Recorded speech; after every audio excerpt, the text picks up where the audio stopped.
I talked about the good stuff. There is also plenty of negative stuff that's happening right now. Lack of concern for the nation, for people, for civic sense, our inability to negotiate globally, for example. India is being blamed for the collapse of the Doha round at WTO. I hope you people are all aware of that. India is now, fingers also being pointed at India now for the global climate change agreement. They're saying India is the difficult one. If we can fix India, we'll fix the agreement. So we need to get a little bit more sophisticated in how we deal globally, because we will become a global nation sooner or later. We are well on our path. So, and all of that does not come only by government or the large companies. It has to percolate in the entire system. So no matter where you are, what you do, I think some of our value systems need to get more global without losing the Indianness of our values. I think that's our big strength, and we must not lose that. So I shall stop with that because we are already running late. So please fire away any questions that you have, any comments, criticism. I'm happy to listen. Yes, one question, general question. In this meltdown, do you think that Indian style of management has helped us a little bit compared to hire and fire? Two things have helped us. One is the conservative attitude that we've had as a financial system. You know, in India, a bank can leverage itself only 8 to 12 times. And banks in Europe and US were leveraged up to 50 times, some up to 80 times. That actually helped us. It did not help us. It didn't help us because we were smart. It helped us because we were super scared to actually open up. And so that was very good for us. The hire and fire probably had very little to do with this because the crisis came for different reasons. But having come, by the way, just for your information, we are not the only ones who have a restriction on hire and fire. In Europe, it is very difficult to fire anybody.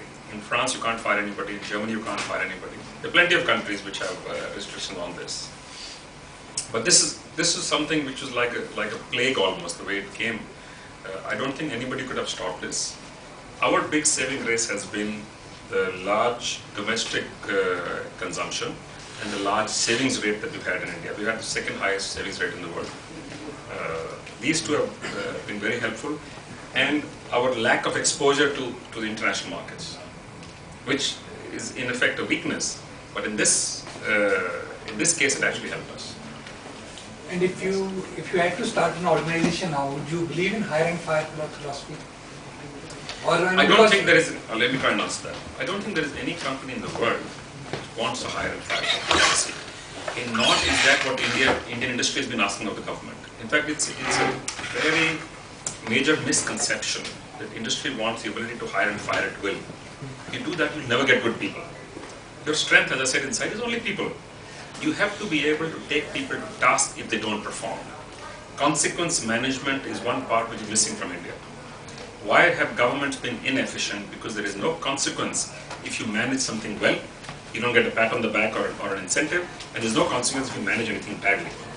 So consequence manages all that you want freedom for. You also don't want restrictive policies. There's a policy today which says, "Aapko matke mein thanda pani rakhna padega." So in effect, all of us are criminals right now by that law. We are falling foul of that law.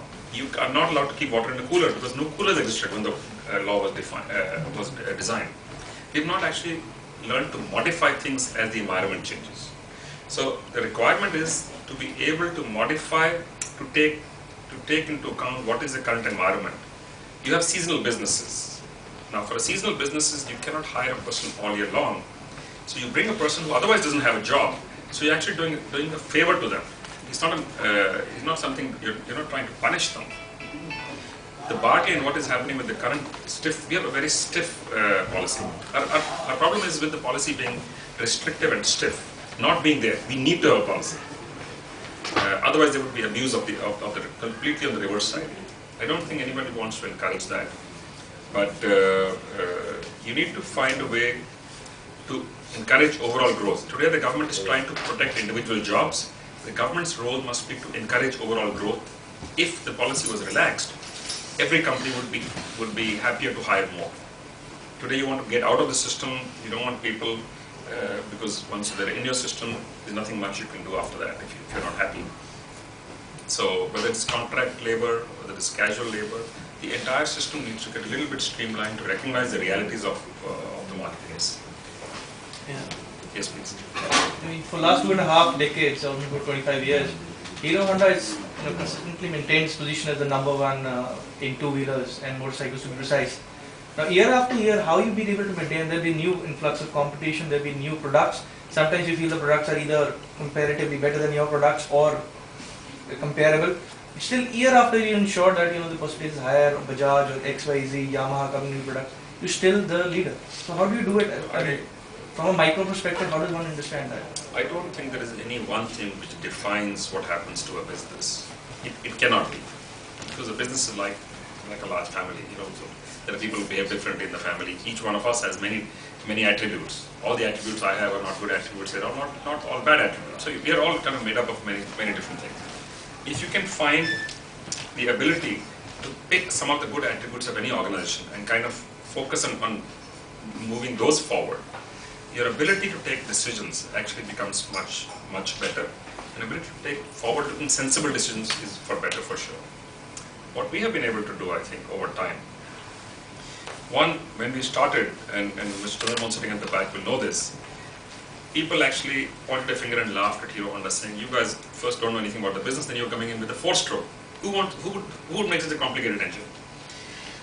And who would pick motorcycles over scooters?" I don't know if you remember, when we got into this business, there was an option to go into one or the other, and Kinetic Honda had scooters and we picked motorcycles. This is a belief on the future of the nation.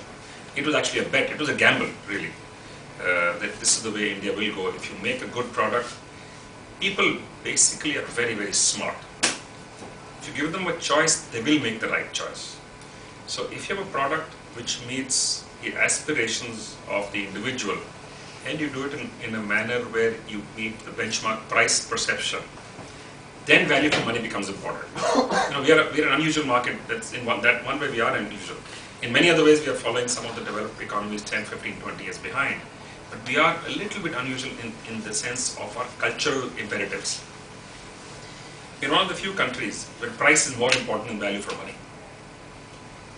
And I'll try and explain that. If you, in your mind, have a picture that I'm going to go and buy a car for 5 lakhs or 6 lakhs, whatever the price line is in your mind. You go and see a car which is, the dealer says it's very good, but it's 7 lakhs. But because it's 7 lakhs, your mind is not open to look at that. I don't mean you particularly, I'm saying as an Indian consumer, this is Indian consumer behavior. So one of the things we've actually tried to do is map behavior of individuals and how it's actually changed over time. We also believe the answers actually come from the marketplace. So we've tried to listen. We've tried more to listen to criticism, as I said inside.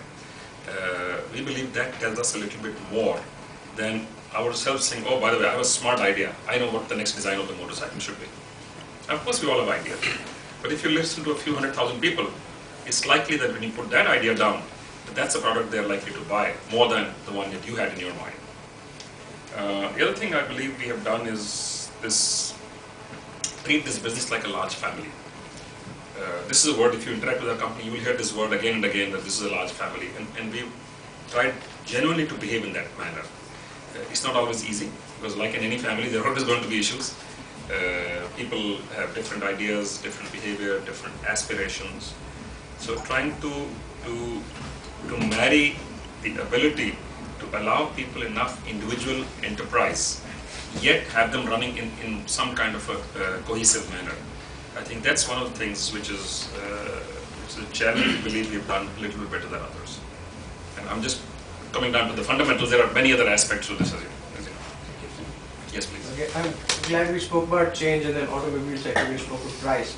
I think what's happening across the world is there's radical changes taking place, and a lot of technologies are allowing things to become free. Yep. And like, for example, the nano has become so cheap. Yep. We are working with some of those automobile component companies which are making that happen. Correct. Now, in the auto sector, do you think it's possible to actually, work towards something where you're going to make something almost free, where price is lower than cost? Yeah. And is there some work towards that? Sure. Arjun Netrawali was here, I'm trying to remember, 7, 8 years ago. Arjun is the head of Bell Labs, or what is called Lucent Tech now.